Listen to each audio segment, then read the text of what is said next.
Olá pessoal, tudo bem? Eu me chamo Marconi Brandão, sou fisioterapeuta, dando continuidade aqui ao nosso ciclo de palestras da JONUEM, que é a Jornada Acadêmica Nacional de Urgência e Emergência. Estarei trazendo para vocês hoje um tema sobre a minha área, a atuação do fisioterapeuta dentro da urgência e emergência, falar um pouquinho sobre as abordagens atuais e quais são as nossas perspectivas futuras, tá? E espero que nossa conversa hoje seja proveitosa para você, acadêmico, profissional da fisioterapia, mas também para os demais colegas profissionais que estão acompanhando o evento, tá? Eu sou especialista na área hospitalar, terapia intensiva adulto, pediátrica e neonatal, em fisioterapia cardiovascular e em perícia judicial e assistência técnica para fisioterapeutas. Atualmente estou mestrando no programa de Ciências Cardiovasculares da Universidade Federal do Ceará. Desde 2019, atuo dentro de unidades de urgência e emergência, unidade de terapia intensiva, na área hospitalar. Então, trazer um pouquinho dessa experiência para vocês e eu espero que seja muito proveitoso. Então, como conteúdo programático, preparei para vocês alguns temas que a gente vai estar elencando aqui hoje e eu espero realmente que seja significativo para cada um de vocês. Bom, inicialmente é importante falar sobre os aspectos legais da atuação do fisioterapeuta dentro da urgência e emergência, da onde que veio o respaldo legal para que a gente possa ter efetividade e reconhecimento dentro da urgência e emergência. Então, o Ministério da Saúde, em 2002, publicou a portaria de número 2048, que reconheceu, regulou o trabalho do profissional fisioterapeuta nas unidades de urgência e emergência de todo o país. Então, a partir de 2002, houve uma consolidação do trabalho dos fisioterapeutas anteriores que já vinham fazendo esse processo. Então, abriu-se um leque de oportunidades, porque daí houve o reconhecimento da necessidade desse profissional atuar dentro das unidades de urgência e emergência. A passos largos, somente em 2018, o Conselho Federal de Fisioterapia e Terapia Ocupacional reconheceu a atuação do fisioterapeuta na urgência e emergência através da resolução de número 501. No ano seguinte, houve uma reformulação dessa resolução e que é a vigente atualmente, onde ela reconhece a atuação desse profissional. O reconhecimento da atuação profissional é o primeiro passo para que essa área de atuação futuramente ela venha se transformar em uma especialidade profissional. Então, destrinchando um pouco o que traz essa resolução de reconhecimento do profissional fisioterapeuta dentro das unidades de urgência e emergência, trazendo que é obrigatório que esse profissional tenha um conhecimento no suporte básico e suporte avançado de vida, e a gente vai ver que não é apenas isso, né? A gente vai ver que há uma expansão dessa assistência do profissional fisioterapeuta dentro das unidades de urgência e emergência do país. É importante, primeiro, destacar essa diferenciação entre área de atuação e especialidade profissional. Tá? A área de atuação é uma área em que o profissional fisioterapeuta ele tem conhecimento e está iniciando naquele nova modalidade e ela é reconhecida pelo conselho e a gente tem um respaldo de estar trabalhando naquela área de atuação. A especialidade profissional, ela é diferente, né? Ela é legalizada em todo o país como específica do profissional fisioterapeuta. E para poder conquistar o título de especialista profissional, é necessário que o fisioterapeuta, com atuação mínima de 2 anos, ele preste uma prova do Conselho Federal, né, uma prova de conhecimento, uma prova de títulos, e passando, ele logra o título de especialista profissional para a área que ele vai fazer. Inclusive, no mês que vem, de novembro, haverá uma prova do Conselho onde vai ter, né, a oportunidade do profissional obter o seu título de certificação em especialidade profissional. A urgência e emergência ela não é uma especialidade profissional ainda, ela é uma área de atuação, mas tem tudo para que seja reconhecida como uma especialidade profissional futuramente.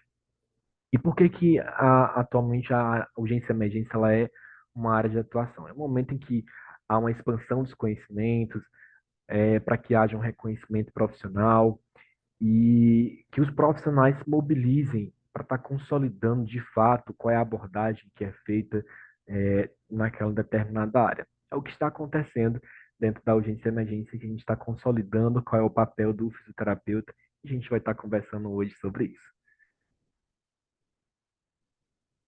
Bom, pessoal, qual que é a perspectiva futura em termos de aspectos legais da nossa atuação?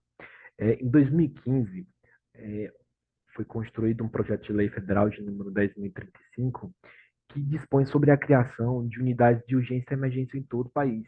Então, percebam que já há uma mobilização para a implantação das unidades de pronto atendimento nas UPA, nas UBS, uma assistência fisioterapêutica imediata. Então, observem que a necessidade desse profissional vem sendo reconhecida de uma forma ampla. Esse projeto de lei está em andamento, a gente está apoiando para que essas unidades elas possam ser implantadas e, de fato, elas possam servir como subsídio de um atendimento especialista ou especializado para a população. Tá? E, claro, como perspectiva futura, a gente também tem o reconhecimento pelo COFIT, da especialidade profissional, e quando houver esse reconhecimento, o profissional fisioterapeuta que atua nessa área vai poder prestar a prova e solicitar o título de fisioterapeuta especialista profissional em urgência e emergência.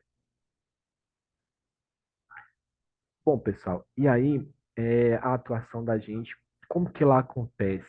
Quais são os contextos que o fisioterapeuta que é específico da urgência e emergência trabalha?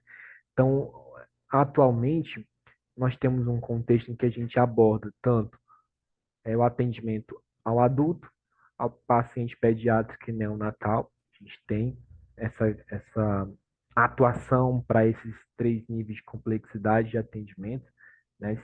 Esse público-alvo de atendimento. E o profissional hoje está também inserido dentro do SAMU.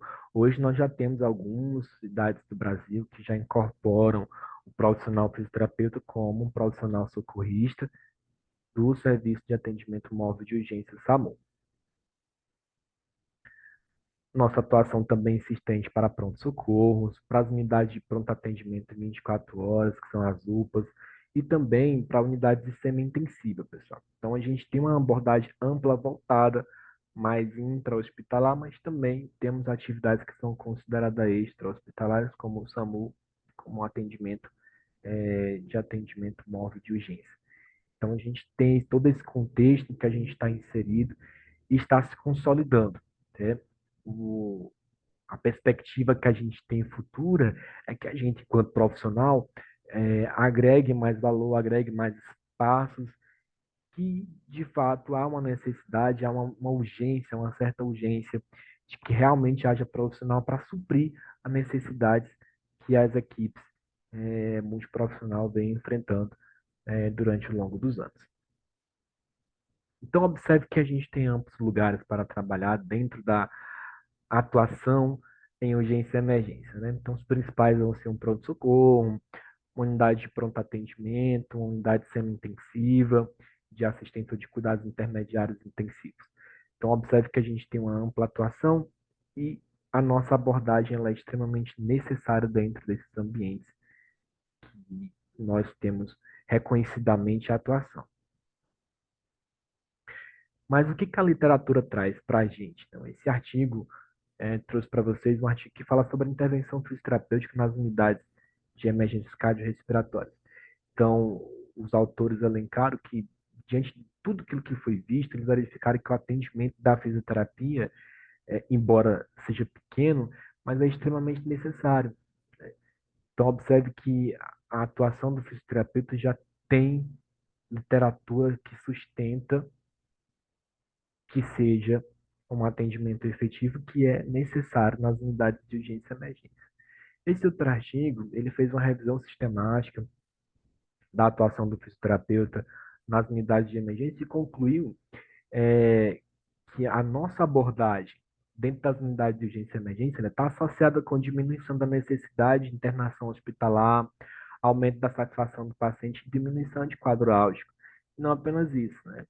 A gente tem uma série de benefícios em termos de atuação. Então, a gente faz com que esse paciente tenha uma estadia menor dentro do hospital, tendo um processo de recuperação desde a entrada até a sua saída que seja mais efetivamente mais rápido.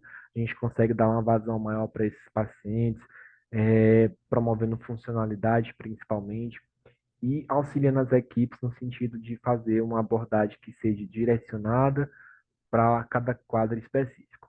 Esse outro artigo, ele traz sobre qual que é o papel do fisioterapeuta na unidade de pronto atendimento e emergência, e ele conclui que as áreas mais principais que a gente tem é a área na esfera da cardiorrespiratória e na cinese funcional. E, de fato, são duas importantes atuações que a gente tem, que é estar cuidando principalmente da parte cardiorrespiratória dos nossos pacientes e também não esquecendo de promover funcionalidade através de uma abordagem mais cinético-funcional dos nossos pacientes.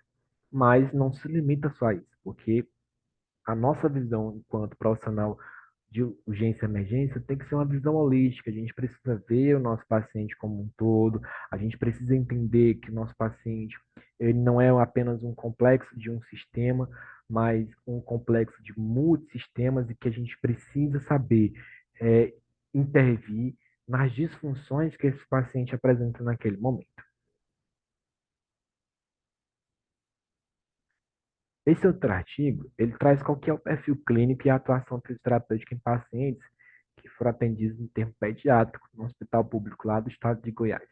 E ele viu que existe uma grande demanda, né, de pacientes pediátricos com desordens respiratórias né, que precisam ou que podem se beneficiar da presença de um fisioterapeuta, mas não apenas da presença, da atuação do fisioterapeuta. Então, observem que desde a esfera adulta, pediátrica e neonatal, o fisioterapeuta tem benefícios que podem ser direcionados para esses pacientes e ajudá-los na resolução daqueles quadros clínicos que são agudizados ou crônico agudizados. Então, o profissional fisioterapeuta tem um importante papel nesse sentido, e daí entra o questionamento do porquê o fisioterapeuta não está de fato inserido. Essa é uma conquista que a gente vai alcançando ao longo dos anos. Bom, pessoal, a gente está falando muito sobre urgência, emergência, mas de fato, o que que é uma urgência, o que que é uma emergência?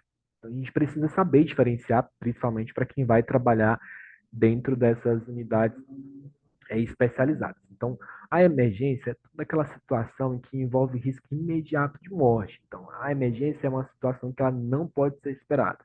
O paciente chegou, ele precisa de um atendimento imediato. Isso daí inclui situações como intoxicações, rebaixamento de nível de consciência, dor aguda no peito, o paciente que está com crise asmática ou bronquite asmática, é um paciente que chega febril acima de 39 graus, um paciente que chega com disfunções em braço e perna, perda de funções, formigamento, que a gente chama de parestesia, ou um paciente que teve corte profundo. Então, são situações em que necessita de uma intervenção imediata, porque se não tiver uma intervenção imediata, essa condição dele vai fazer com que ele possa até vir a óbito. A urgência, pessoal, ela já é uma situação mais amena, ela, naquele momento, ela não gera risco imediato de perda de vida, porém, ela não sendo tratada, ela pode vir a se agravar e virar uma emergência. Então, daí, pessoal, essas duas situações é importante porque a gente precisa diferenciar. Daqui a pouco eu vou mostrar para vocês como que é a abordagem do paciente quando ele chega no pronto-socorro, quando ele chega nas unidades de urgência e emergência. Porque a gente precisa fazer uma triagem desse paciente. Qual é o paciente que realmente precisa de um atendimento que seja imediato, que não possa esperar? E qual é aquele paciente que pode esperar um pouco mais, considerando a gravidade do quadro clínico de cada um. Então, vocês vão ver como que é a organização das urgências e emergências por esses conceitos que a gente precisa ter. Então, só recapitulando, a emergência é a situação que representa um risco imediato à vida. A urgência, ela é um risco grave, mas que naquele momento em que é avaliado, não indica que seja um risco de morte imediata ou morte iminente. Olha só, e aí eu falei para vocês como que é feito essa classificação desses pacientes urgente, emergente. Existe um protocolo chamado protocolo de Manchester, né? Ou classificação né, o acolhimento por classificação de risco.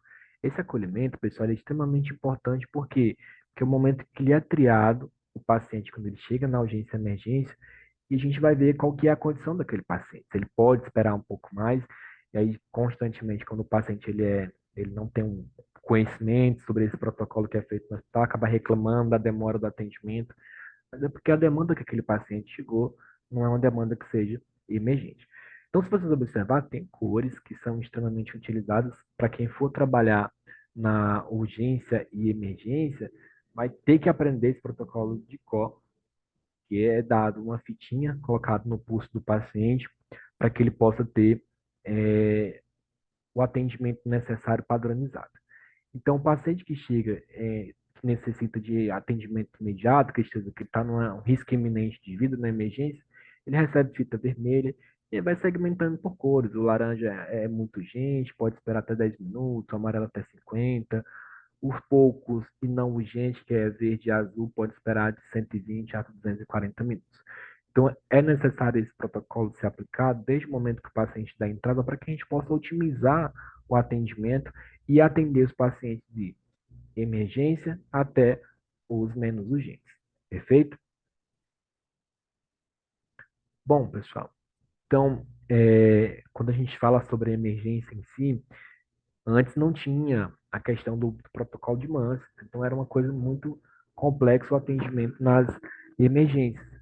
Então, mesmo com a aplicação do protocolo de Manses, acaba dando um grande momento de superlotação. Então, daí foi idealizado pelo Ministério da Saúde em parceria com alguns hospitais, alguns grupos técnicos, e eles formularam o projeto Lean. O projeto Lean nas emergências é um projeto que visa reduzir as superlotações hospitalares, dando justamente a organização adequada pelo protocolo de Manses e por outras estratégias que são efetivas no sentido de reduzir a superlotação e dar um atendimento de qualidade para todos os pacientes.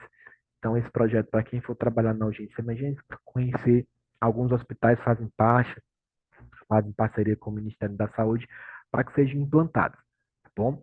Então, o objetivo do projeto é simplesmente reduzir a superlotação e capacitar os profissionais que estão na atuação daquele local para que tenham a aplicação desses objetivos de forma sucinta e eficaz, não perdendo a qualidade do atendimento.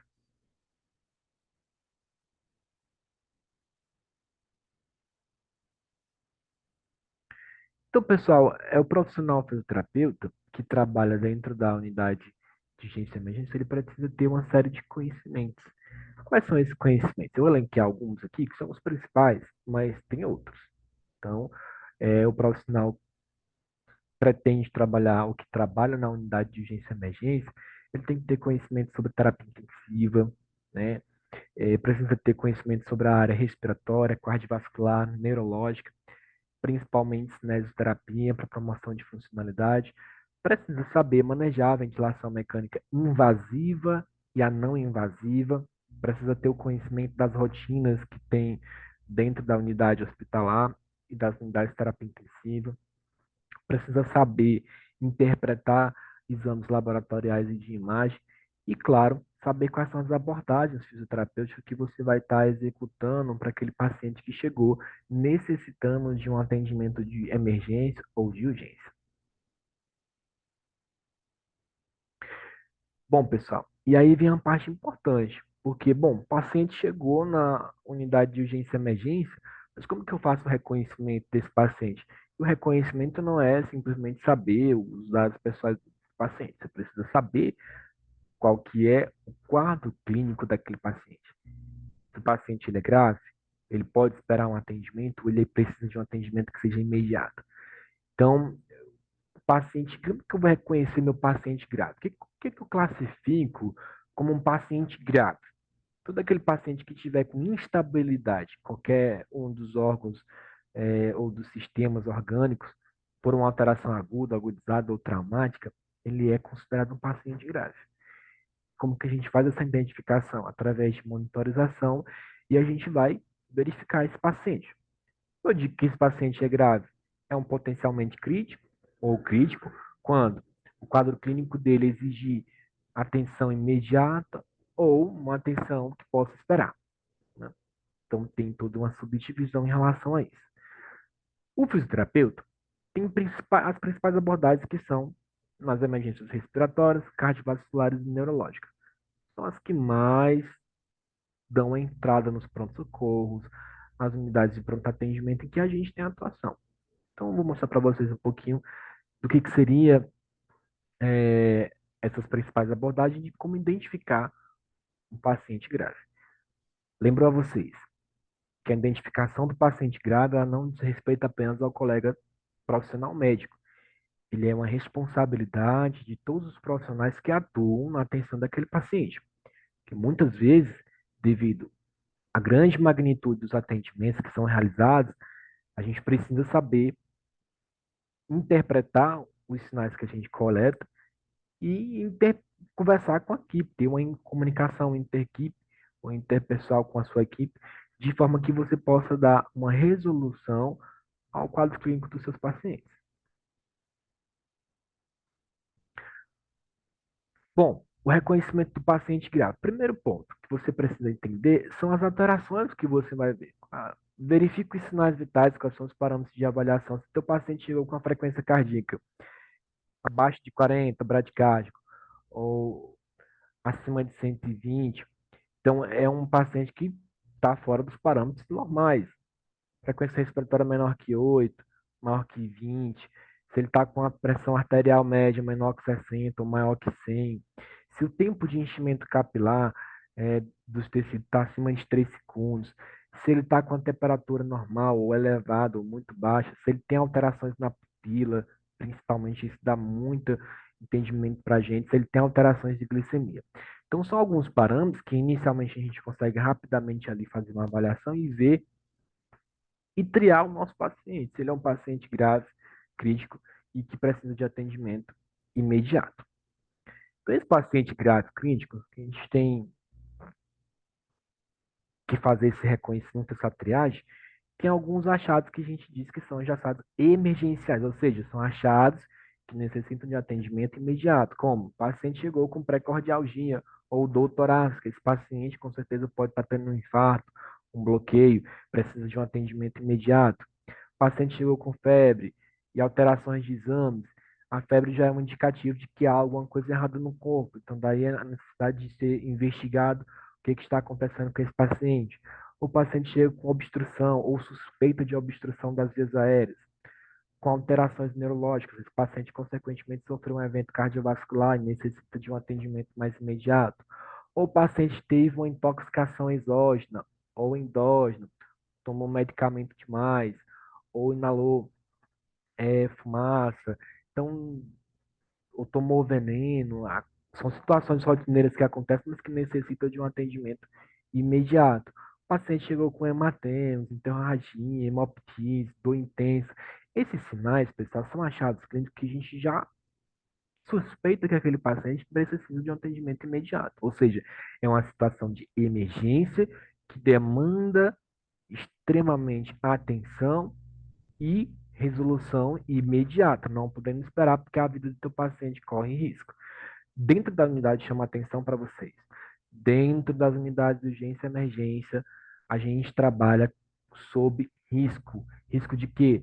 Que aquele paciente que chega para você, ele tem um alto risco de morrer. Então, primeira coisa, paciente chegar, reconhecer esse paciente se ele é um paciente potencial grave ou não. Esses achados direcionam o pessoal imediatamente que alguma coisa não está certa. Chama atenção porque muitas das vezes o paciente já chega já com reconhecimento imediato, precisando ser entubado. Então, o profissional fisioterapeuta que trabalha na urgência e emergência, ele precisa pensar rápido. É uma principal característica que a gente tem do fisioterapeuta emergencista, é que ele precisa pensar rápido e dar vazão de procedimentos que precisam ser realizados com certa urgência.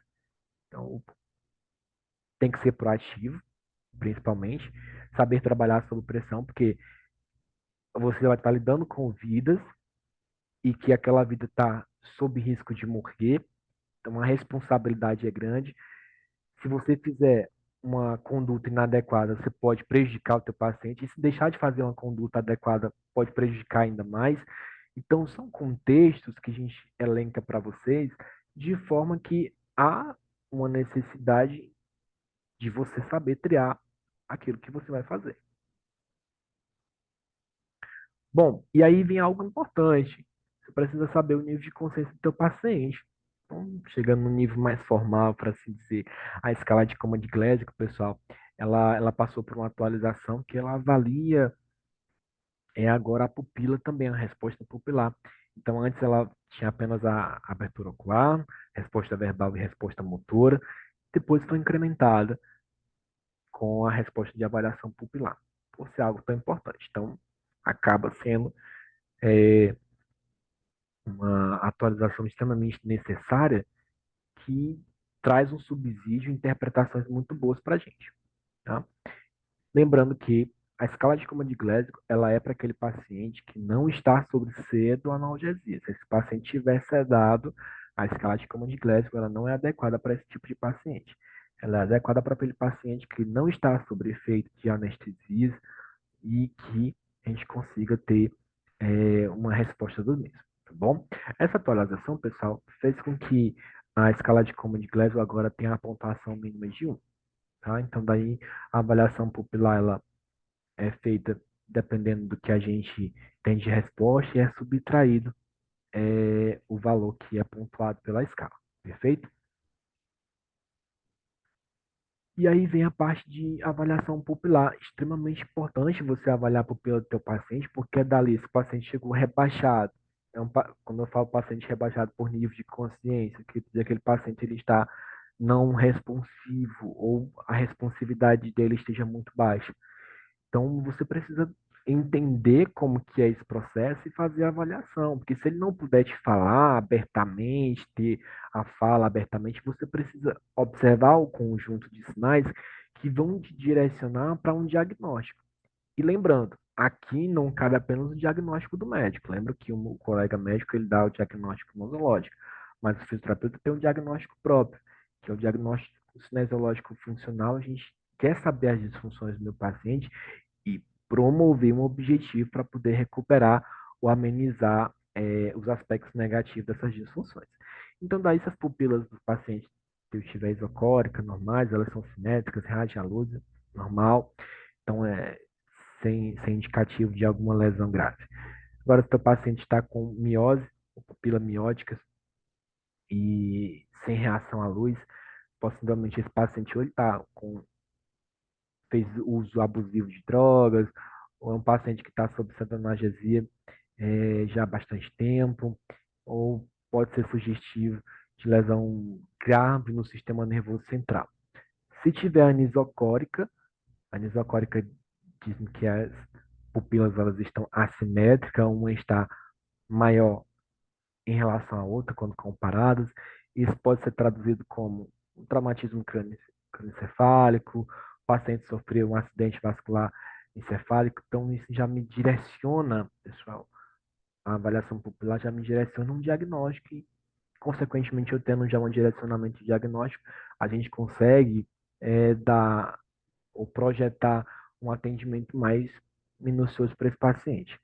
E as pupilas midriáticas, né, que são dilatadas, essas são representativas bem graves também, é, porque geralmente o paciente representa quando o paciente está com hipóxia grave, severa anóxia, com inconsciência grave, o estado de choque, né? Ou o paciente sofreu uma parada cardíaca, ficou sem oxigenação, e aí acaba dilatando pupila, teve um traumatismo craniano grave, evoluiu para morte encefálica. Então, é pensar sempre que esse paciente é um paciente muito grave. Bom, a avaliação pupilar, pessoal, ela é extremamente necessária. Tá? Eu acredito que de todas as avaliações é importante a gente ter, porque ela direciona diagnósticos. E ela deve ser feita no primeiro contato do teu paciente. Sempre fazer uma abordagem completa. E para você atender o teu paciente bem, eu sempre falo, você precisa saber fazer uma avaliação boa. E isso aqui se inclui. Bom, E aí, pessoal, eu dando continuidade para parte de reconhecimento do paciente grave, você precisa saber fazer um exame físico mínimo do teu paciente, aí envolve diversos sistemas aqui, eu chamo a atenção porque envolve vários, desde o geral, a pele, neurológico, cardiovascular, respiratório, abdômen, geniturinário, extremidade, você precisa ver tudo, holisticamente, porque você não sabe onde teu paciente tem alguma condição. Ou às vezes ele chega consciente, orientado, conversando, ele te dá uma queixa, mas na tua avaliação tu identifica outra. Então, tudo isso é importante, porque muitas vezes o paciente chega com uma queixa que não tem a ver com o diagnóstico principal desse paciente. Então, percebam que para ser você fazer um reconhecimento do teu paciente grave, é necessário que você tenha um mínimo de uma avaliação bem coerente, bem efetiva, bem eficaz, para que você possa direcionar esse paciente para o melhor atendimento. Bom, pessoal, então, o que eu falo? Paciente crítico, né? Um paciente grave, é um paciente instável. Né? Você viu que o teu paciente está grave, instável, é uma condição de emergência, ou seja, ele não pode esperar, atendimento precisa ser imediato. E se eu identifico um paciente que está instável, em emergência, pessoal, qual que é a minha conduta? Pense, se eu tenho um paciente grave ali, que ele precisa de um atendimento, está instável, um paciente que está instável de vários sistemas hemodinâmicos, precisando de um atendimento imediato. Então, qual a tua conduta? O que você vai fazer com esse paciente? Sempre pensar em estabilizar o paciente. Tem um paciente instável, grave? Perfeito. Não é uma situação agradável, não é uma situação boa para aquele paciente. Eu tenho que pensar imediatamente em estabilizar esse paciente. Fazer de tudo para que eu mantenha esse paciente estável. Né? Ou seja, corrigir aquilo que ele está não adequado nos parâmetros normais, seja cardiovasculares e dos sistemas comprometidos. Perfeito? Então, pessoal, vocês vão observar até aqui que é necessário a gente ter uma boa avaliação para poder fazer uma anamnese mais direcionada, reconhecer o paciente grave. Mas quais são as principais emergências respiratórias que a gente vai encontrar dentro das unidades de urgência e emergência? Então, inicialmente, a gente vai ter a doença respiratória, pulmonar obstrutiva crônica, asma, edema agudo de pulmão, pneumonia, síndrome de desconforto respiratório agudo grave.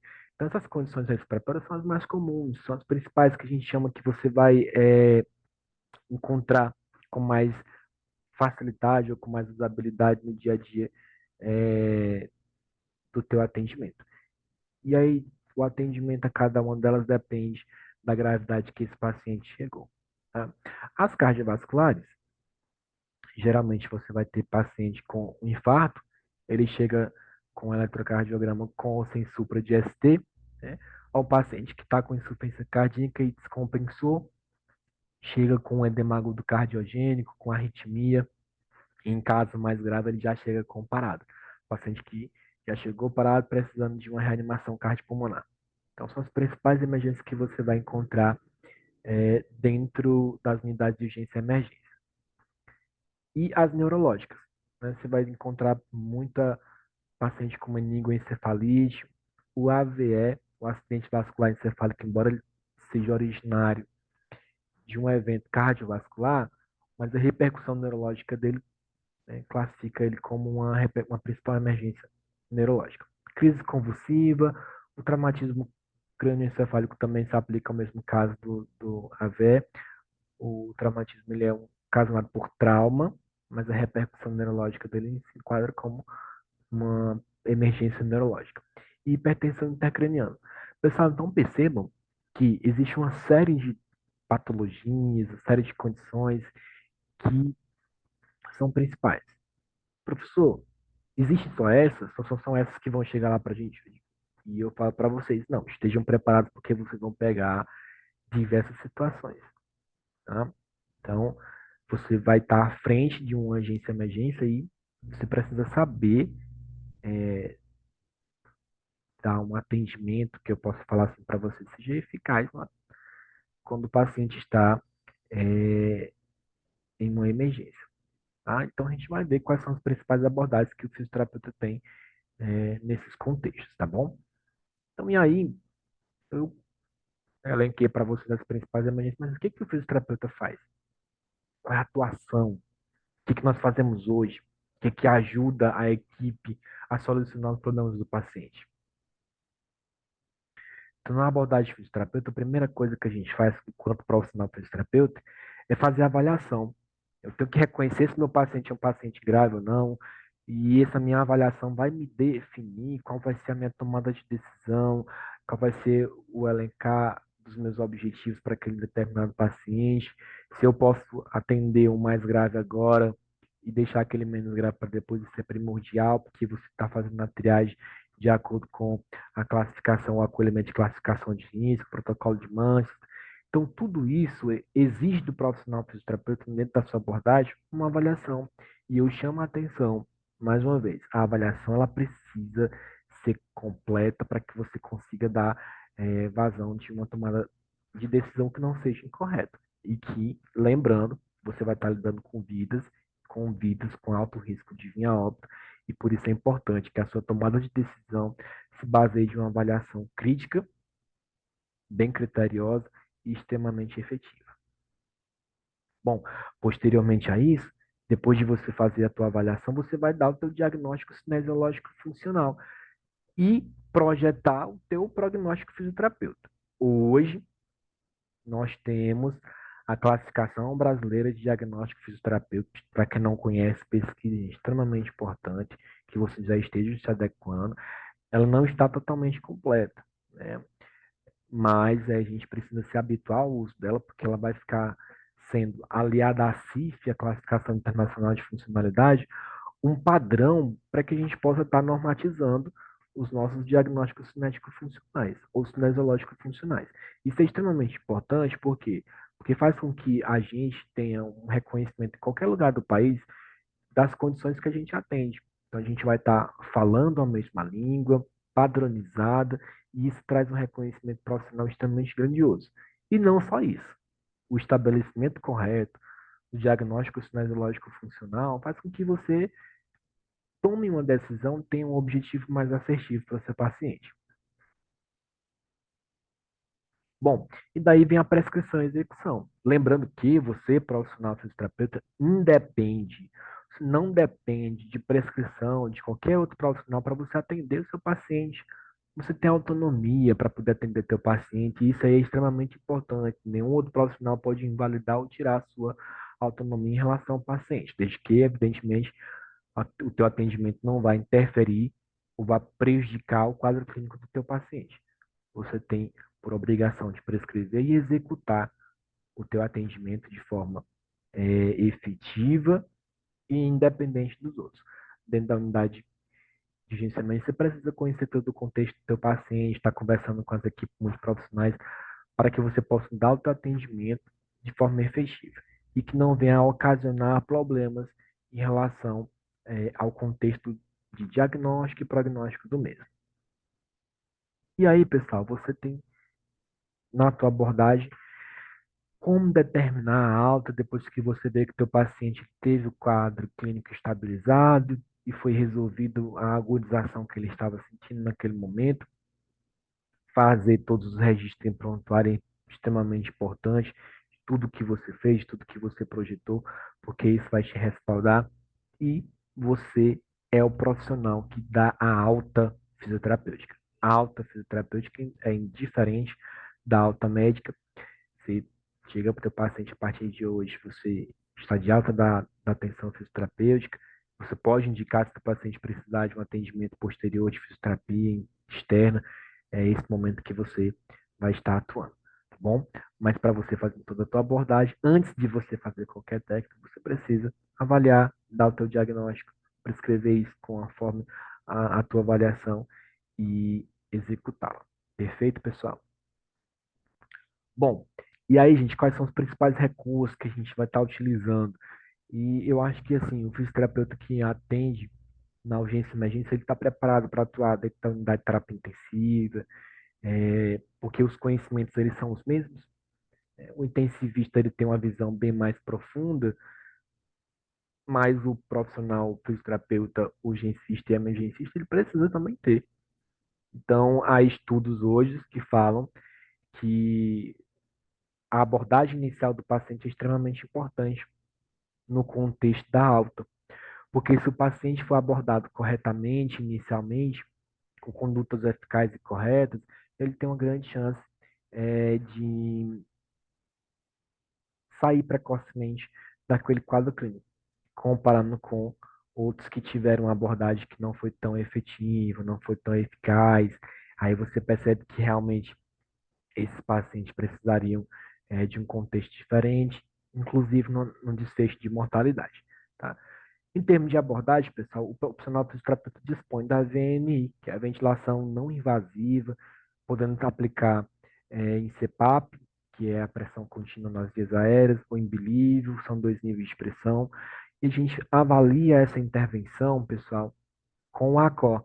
O ACO é uma escala em que a gente verifica as variáveis que esse paciente dá para a gente indica se esse paciente tem possibilidade de se manter sem um suporte invasivo de ventilação mecânica.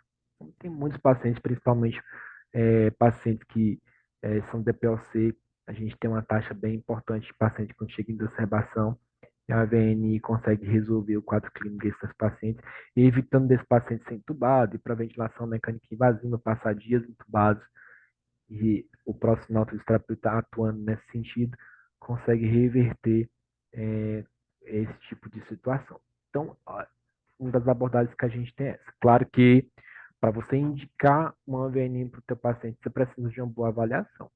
Você vai ver se realmente o teu paciente ele tem possibilidade de ser submetido à VNI e se ele vai se adaptar com a conduta, porque ainda tem mais essa parte. Não é só você elencar uma conduta. O paciente precisa aceitar a terapia, contribuir para que haja o sucesso da mesma.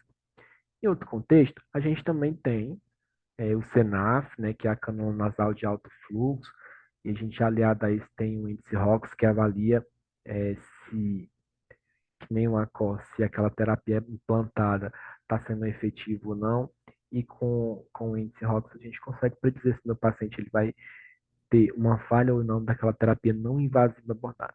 A VNI, assim como o CENAF, é uma modalidade não invasiva, né?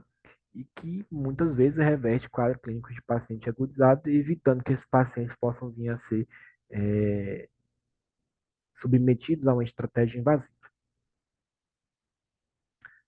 Aqui no Ceará, principalmente na pandemia, houve a criação do protótipo ELMO, né, o ELMO CPAP, muitos pacientes foram submetidos a essa terapia e tiveram uma resolubilidade do caso, principalmente na pandemia do Covid, extremamente eficaz.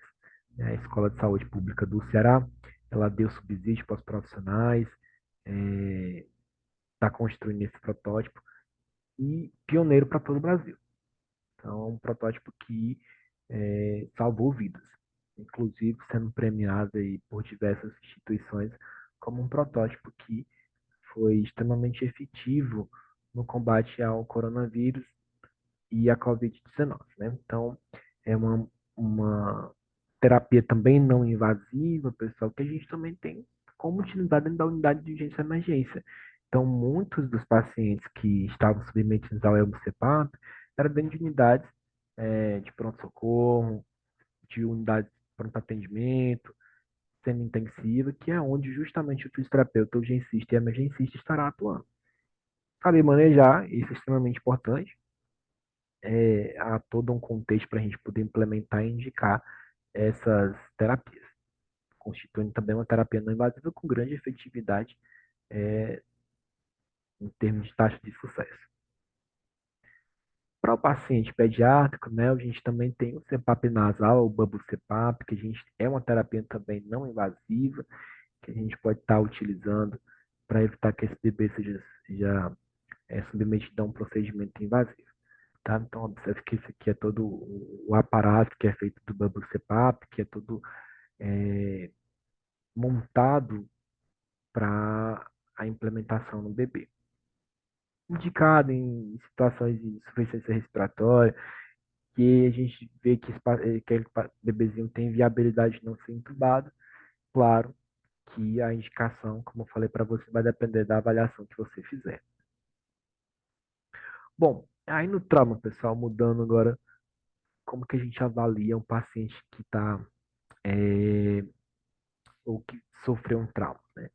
Então, a gente tem o bundle do trauma, o ABCDE, que passou por uma atualização, né, com a atualização da norma PHTLS,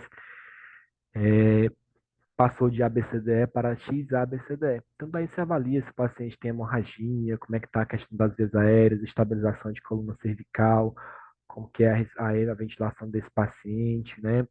Se esse paciente tem hemorragias que necessitam de ser avaliado, como é que está o estado neurológico, daí entra a questão da escala de Cohen-Glasgow, e a exposição a temperaturas que sejam consideradas não adequadas para esse paciente. Então, esse bando ele é extremamente importante, principalmente naqueles pacientes, e é indicado para os pacientes com trauma, né, que sofreram algum tipo de trauma, seja por acidente, uma queda, toda a condição que levou esse paciente a sofrer qualquer trauma, a gente aplica esse bando para verificar o reconhecimento desse paciente potencialmente crítico grave. Perfeito? E aí, pessoal, dentro desse reconhecimento, a gente também tem, na urgência e emergência, o manejo da ventilação mecânica.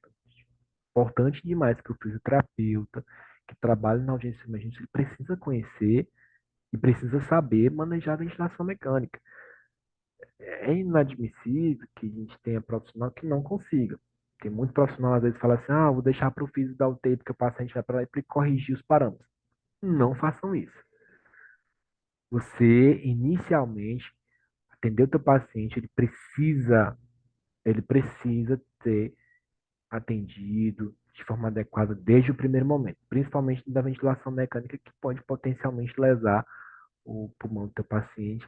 E a gente trabalha muito hoje com questão de estratégias protetoras. Tá? Então, geralmente, a ventilação mecânica invasiva, o gerenciamento da mesma, ela é feita quando o paciente está entubado, com esse tubo endotraqueal, ou se ele passou muito tempo na ventilação mecânica, ele está traqueostomizado, ou com algum indicativo que necessitou, e a gente faz o manejo dos ventiladores, da ventilação, nessas vias aéreas que a gente chama de vias aéreas avançadas. Bom, o paciente está entubado, tem outro protocolo, que é o bando ABCDE-EF, que já é diferente, tem unidade de terapia intensiva, semi-intensiva, mas na urgência e emergência a gente também pode estar utilizando, que é avaliar, prevenir, manejar a dor, né, evitar que o paciente sofra dor, verificar a questão de dar vazão para esse paciente, diariamente despertar, né, esse paciente, para ver se ele tiver sedado, fazer um despertar diário, que a gente chama de despertar diário, verificar se esse paciente é possível ser estubado, se já foi resolvido o quadro clínico dele. Então, tudo isso tem que ser avaliado dentro da abordagem fisioterapêutica, a gente faz isso também. O manejo da sedação, isso aí não é com o fisioterapeuta, é com o colega médico, mas a gente dentro da equipe, a gente trabalha com muita conversa com os colegas médicos. Eu acho que isso é importante demais, o colega médico ter essa conversa com a gente que é fisioterapeuta, porque daí a gente está ali atendendo o mesmo paciente com o objetivo o mesmo, que é retirar aquele paciente de suporte invasivo e trazer ele para um suporte não invasivo, ou nenhuma necessidade de suporte. A questão do delírio, monitorar e manejar.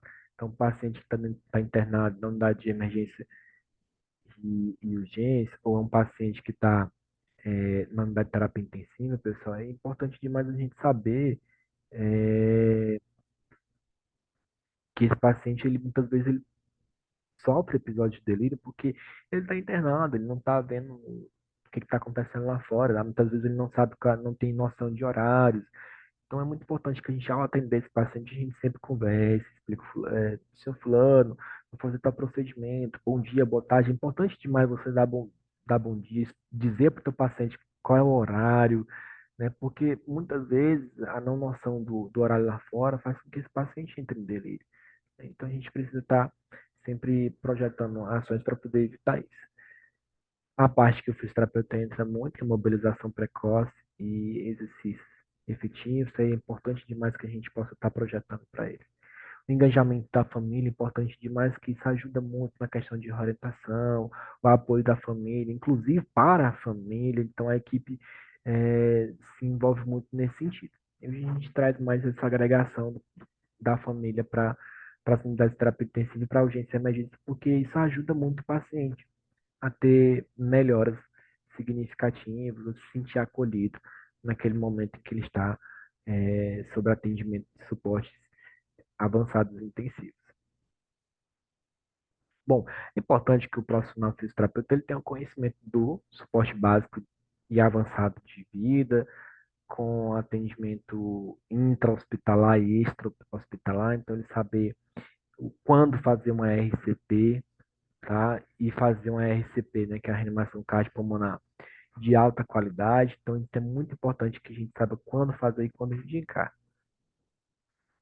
Então, esse aqui é um fluxograma de como que é feito, né, a questão de iniciar, né, a reanimação cardiopulmonar. Então, é necessário que a gente conheça em que momentos a gente vai chocar o paciente, quais são os ritmos chocáveis, que é a fibração ventricular, taquicardia ventricular sem pulso, e aqueles que não pode chocar, que é a sistolia, atividade elétrica sem pulso. Então, daí, pessoal, são situações em que a gente precisa entender e seguir. Esses fluxos, eles estão disponíveis para vocês nos bandos e nos protocolos da American Heart Association, né, da Sociedade Americana do Coração, extremamente importante que vocês conheçam para quem for trabalhar é, dentro das unidades de ensinamento. Isso aqui é importante demais, porque quase todos os plantões você vai pegar um paciente que sofreu uma parada e você precisa dar o suporte necessário, tá? Como que é feito esse suporte, pessoal? Então, para definir uma qualidade da reanimação cardiopulmonar, a primeira coisa é definir o líder, pegar a prancha, não atrasar para colocar a prancha acima de 10 segundos, é necessário que foque muito na massagem cardíaca para que esse paciente não sofra hipóxia testicular, infarto testicular, então tudo isso é importante. Checar ritmo, a questão da monitoração é extremamente importante. Fazer com que as compressões sejam de 100 a 120, com a profundidade de 5 a 6 centímetros, e que o retorno do tórax, depois que seja comprimido, seja total.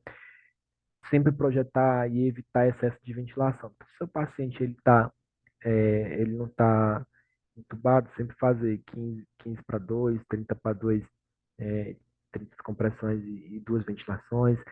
Se ele já tiver com entubado, fazer 10 a 12 respirações por minuto. Então, tudo isso é dentro do protocolo para evitar que esse paciente tenha excesso de ventilação. Então, sempre alternar o massagista a cada 2 minutos, que cansa você fazer a questão das compressões. E é importante que seja essa troca para dar descanso e seja revezado e haja uma qualidade nas compressões, tá? E sempre verificar se o ritmo é chocado, se é necessário fazer uma desfibrilação. E quando houver uma desfibrilação, imediatamente após a desfibrilação, reinicia as compressões. E a questão da administração de drogas com a equipe da enfermagem e da medicina que conduzem esse processo extremamente bem. Tá? E o fisioterapeuta está envolvido nesse processo completamente. Então a gente não se isenta disso, é importante que a gente saiba.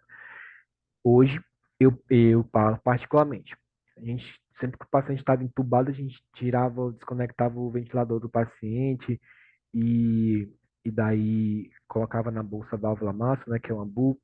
Hoje, particularmente, eu não faço mais isso. Sempre que o paciente está entubado, eu ajusto o ventilador para uma modalidade de parada cardíaca, que o ventilador já faz é, o mesmo objetivo do AMBU, só que de uma forma mais sincronizada. Então, eu consigo ofertar para o meu paciente 100% de FO2, que é a fração inspirada de oxigênio, numa frequência de 10 a 12.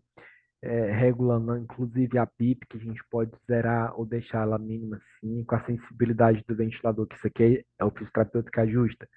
A sensibilidade do ventilador zerada ou extremamente alta para evitar que à medida que vai ser comprimido não venha dar ciclos ventilador extras e um volume corrente entre 4 e 6 ml por quilo predito.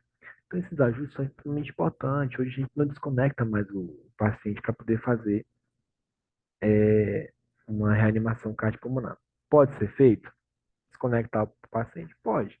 Mas isso vai a critério muito da equipe, vai a conversa muito da questão da equipe e do contexto em que você está inserido. Mas eu, particularmente, falo na minha prática clínica, eu já quase não uso a bolsa da válvula macia, exceto se o paciente não estiver entubado. Aí realmente a gente não tem uma via aérea avançada para poder ajustar, então a gente faz mesmo com o AMBU. Perfeito? Bom, isso aqui é a intubação, o 7SP da intubação, pessoal. Então, assim, prepara o paciente para ser intubado, depois a gente oxigena ele com AMBU, faz o tratamento e a paralisia com indução através de drogas. O colega médico posiciona, porque isso aqui, quem faz o procedimento de intubação é o médico, confirma a posição, depois de passar o tubo, e aí a gente faz o tratamento dele com a pós-intubação, com ajuste de parâmetros finos da ventilação mecânica, ajuste de sedação, exames de rotina para poder verificar que esse paciente ele está estável e acoplado bem ao ventilador mecânico. Lembrando que o profissional médico intuba o paciente, a extubação é um procedimento fisioterapêutico, certo? O fisioterapeuta ele não intuba, ele não está habilitado para fazer esse procedimento de intubação, perfeito?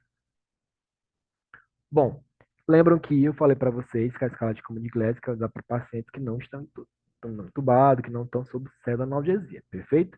Então, o paciente ele está sob pseudoanalgesia, está sedado, aí você vai estar utilizando a escala de Hess, ou a de Hens, a mais utilizada de Hess, que você quantifica o seu paciente em que nível de sedação ele está, né? Então, a gente avalia o nível de consciência dele através dessas escalas. Extremamente importante que você, como fisioterapeuta, registre isso e passe para a equipe atual. Hoje, tem muitas discussões acerca da utilização de um REIS menos 5, que é um paciente que está totalmente não responsivo ou sem estimulação física, totalmente sedado, bloqueado, com bloqueio neuromuscular. Hoje a gente está preferível deixar um paciente com a sedação entre RES menos um, menos 2, de forma que a sedação ela também impacta na questão da mortalidade. Bom, isso é um critério que vai depender da conversa com a equipe, e eu acredito que isso é extremamente importante para que você possa atuar. Então, enquanto fisioterapeuta, se você vê que teu paciente é um paciente grave, que realmente precisa de uma proteção pulmonar mais efetiva, então é indicado sim um RES menos 5. Mas se teu paciente ele não tem nenhuma doença pulmonar, não tem nenhum quadro grave que já esteja em quadros mais leves, é necessário que a sedação ela seja ajustada para o teu paciente. Individualizar é a palavra. Seria importante essa conversa tendo com a sua própria equipe. No gerenciamento da ventilação mecânica entra esses casos, pessoal. Eu sempre falo, para você gerenciar a ventilação mecânica, o fisioterapeuta ele precisa ter conhecimento de protetividade, das estratégias que minimizam os riscos de lesão induzida pelo ventilador, individualizar. Lembrar que os ajustes de um parâmetro de um paciente não devem ser iguais para outros, individualiza para aquele teu paciente, adapta o modo, a modalidade de acordo com a demanda do teu paciente. E claro, com isso você ao longo do tempo vai adquirindo expertise que são não apenas prática. Você precisa ter um subsídio de conhecimento teórico para poder fazer os ajustes da ventilação mecânica. Então, a ventilação mecânica invasiva, pessoal, ela substitui temporariamente a função pulmonar, não só apenas a função, ela tem impactos em vários sistemas do corpo, mas ela é demandada com ciclos ventilatórios associados com demais variáveis, e o sucesso dela está relacionado com a extubação, que é feita pela gente fisioterapeuta, e a decanulação. Lembra que a gente não decanula, o fisioterapeuta não é habilitado para fazer decanulação, mas a gente participa do processo, né, de desmame ou de preparo para o paciente ser decanulado, perfeito? Então, pessoal, de modos e modalidades ventilatórias, tem os comuns, isso aqui são apenas os modos básicos, pessoal, que é colocado. Então, volume controlado, pressão controlada, pressão de suporte, que são os mais usuais básicos utilizados. A gente ventila o paciente em assisto controlado, a volume, a pressão, né? Quando ele está passando para a fase de desmame, a gente coloca ele em modalidade espontânea de suporte, que daí a gente pode estar fazendo depois um teste de respiração espontânea e retirando esse paciente da ventilação mecânica. É um ciclo, é um passo a passo que é seguido. Perfeito? E hoje a gente fala muito, pessoal, em estratégia protetora. Ventilar protetivamente o teu paciente. Quando você colocar no teu aparelho de ventilador mecânico ajustes ventilatórios que vão minimizar as lesões. Lembra que eu falei anteriormente que dentro da unidade de urgência e emergência, se o teu paciente chegar, não deixar para o teu colega do outro setor corrigir qualquer ajuste ventilatório? Você, como profissional fisioterapeuta que trabalha em urgência e emergência, precisa se preocupar com a exatidão daquelas parâmetros que você vai ajustar. Porque, assim, tem trabalhos publicados recentemente falando sobre ajustes inadequados no início da ventilação mecânica. 2 horas, paciente ventilado por 2 horas, mínimo 2 horas, com parâmetros inadequados, já é fator de risco para se ter lesões induzidas pelo ventilador mecânico. Então, trabalhar sempre com parâmetros que sejam dentro dos limites viáveis de proteção pulmonar, que tem alguns que vocês posteriormente podem estar aprofundando. Recomendo muito a leitura das diretrizes da ventilação mecânica, o livro de ventilação mecânica da professora Maria da Glória e do Valiati, que são livros que trazem com maior aprofundamento essa questão das estratégias protetoras, que não é apenas estratégia pulmonar protetora, mas tem outras estratégias que a gente faz, tudo de forma a minimizar as lesões no parênquima pulmonar. Perfeito? Bom, pessoal, então, como resumo da nossa palestra hoje, deixando para a gente uma uma visão diferenciada da abordagem do fisioterapeuta dentro da urgência e emergência, muita coisa que a gente faz, eu tentei resumir o máximo, que é para você ter apenas uma visão do que o fisioterapeuta faz com exatidão dentro das unidades de urgência e emergência. Então, a urgência e emergência ela é uma área de atuação recentemente reconhecida pelo Conselho.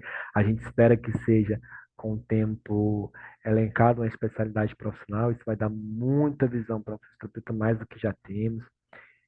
A atuação fisioterapêutica, vocês perceberam que tudo que a gente faz, ele demanda amplos conhecimentos. Então, eu sempre falo que o profissional de urgência e emergência, ele está preparado para trabalhar dentro da terapia intensiva, seja qual for, porque ele tem expertise naquilo que ele vai atender.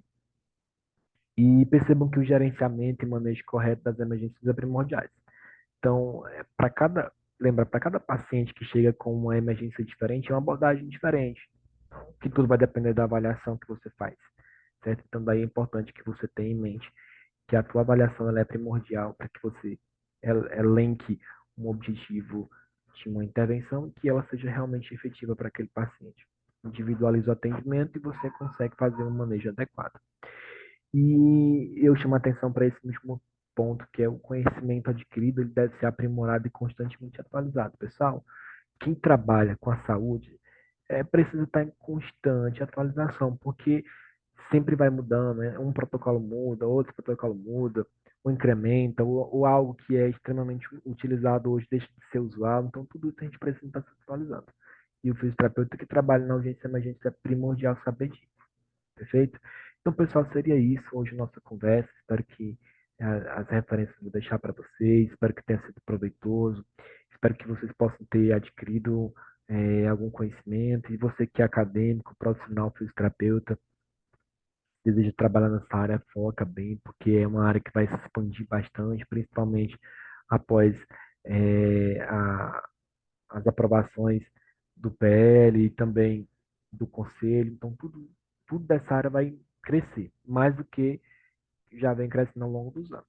Então, aliado com o profissional fisioterapeuta que trabalha na unidade de terapia intensiva, o fisioterapeuta da urgência e emergência vai ganhar já ganhou e está se expandindo um amplo campo de atuação. Perfeito? Pessoal, se vocês tiverem dúvidas, em relação à apresentação, alguma questão, eu deixo para vocês os meus contatos pessoais. Podem entrar em contato, manda um e-mail, manda mensagem, tá? Sigam nas redes sociais que a gente conversa, a gente dá vazão para vocês, dá uma resposta. Tragam as experiências para vocês, para a gente debater. Gosto muito de conversar com os alunos, indicar para eles um caminho legal para seguir enquanto profissional. Então, tudo isso a gente está à disposição, tá bom? E é, quero agradecer à comissão pelo belíssimo evento. Obrigado pela oportunidade, pelo convite de estar falando um pouquinho para vocês sobre a abordagem do profissional fisioterapeuta. Espero que tenha ficado claro qual que é o nosso papel. Não me aprofundei muito, até porque o tempo também às vezes não nos permite, mas em uma outra oportunidade em que a gente puder estar falando desses temas mais minuciosos, a gente traz uma abordagem mais aprofundada, mas aquilo que é de abordagem, a gente conseguiu elencar de forma resumida, mas de uma forma bem ampla para que vocês possam ter um entendimento do que é o papel do fisioterapeuta e o que a gente espera para o nosso futuro. Muito obrigado, pessoal.